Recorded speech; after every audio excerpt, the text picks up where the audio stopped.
World-renowned Stanford University psychologist Carol Dweck, in decades of research on achievement and success, has discovered a truly groundbreaking idea: the power of our mindset. In one of her earlier researches, she wanted to study how people cope with failures.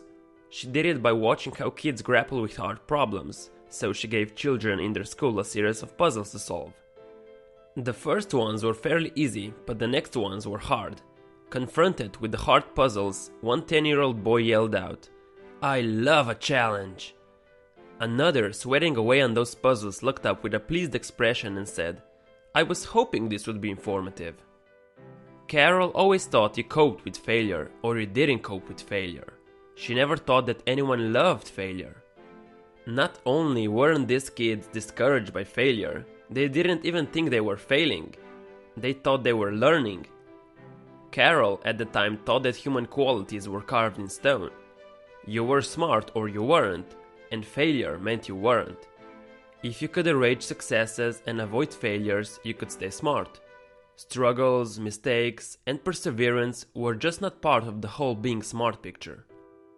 Those children, on the other hand, thought that human qualities such as intellectual skills could be cultivated through effort. And that's what they were doing, developing their intellectual skills, or simply put, getting smarter. So what does this mean for you?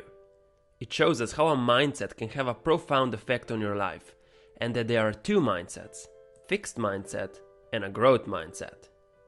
Believing that your qualities are carved in stone, which is a part of the fixed mindset, creates an urgency to prove yourself over and over. If you have only a certain amount of intelligence, a certain personality, and a certain moral character, well, then you'd better prove that you have a healthy dose of them. That's why people with a fixed mindset shy away from challenges, because they're scared their deficiencies could be unmasked through it. The growth mindset is based on the belief that your basic qualities are things you can cultivate through your efforts. Now, growth mindset doesn't mean everyone has the same talent and abilities. It just means everyone can grow through hard work, mentoring, and perseverance. So why waste your time looking smart when you could be getting smarter? We are slowly conveying these ideas that smart and talented people don't make mistakes and they don't work hard. The most important thing in the world is to be smart, talented, and look that way all the time. What happens is people start narrowing their world so they can succeed within that fixed mindset. But let's take a quick look at the world of sports. Michael Jordan actually wasn't a natural, but he was the hardest working athlete perhaps in the history of sport. It's well known that Jordan was cut from the high school varsity team, and he wasn't recruited by the college he wanted to play for, and he wasn't drafted by the first two NBA teams that could have chosen him. Weren't they foolish? Now we know he was the greatest basketball player ever, and we think it should have been obvious from the start. When we look at him, we see Michael Jordan, but at that point, he was only Michael Jordan.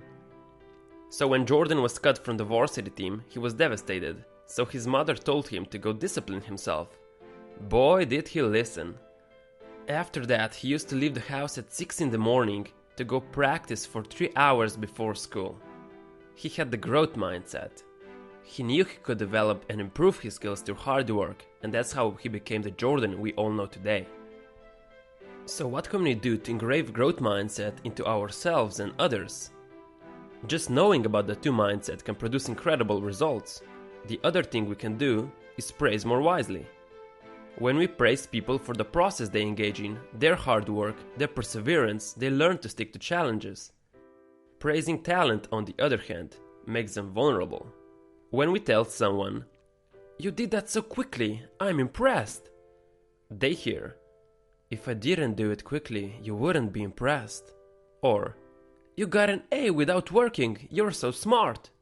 They think, "Oh, if I work, you're not gonna think I'm smart." Instead, when you give praise to other people, you should try something between these lines. "I like the way you tried all kinds of strategies on that math problem until you finally got it. You thought of a lot of different ways to do it and found the one that worked." This way, you praise hard work and not the so-called talent. Also, telling people they are smart is one of the biggest mindset crimes you can commit. In one study, they actually found out that telling people they are smart lowers that person's IQ. Here's a common question about the mindsets. Can you have both mindsets? Many people have elements of both. You can have different mindsets in different areas. I might think that my personality is fixed, but that my intelligence can be developed. Or that my social skills are fixed, but my creativity can be developed.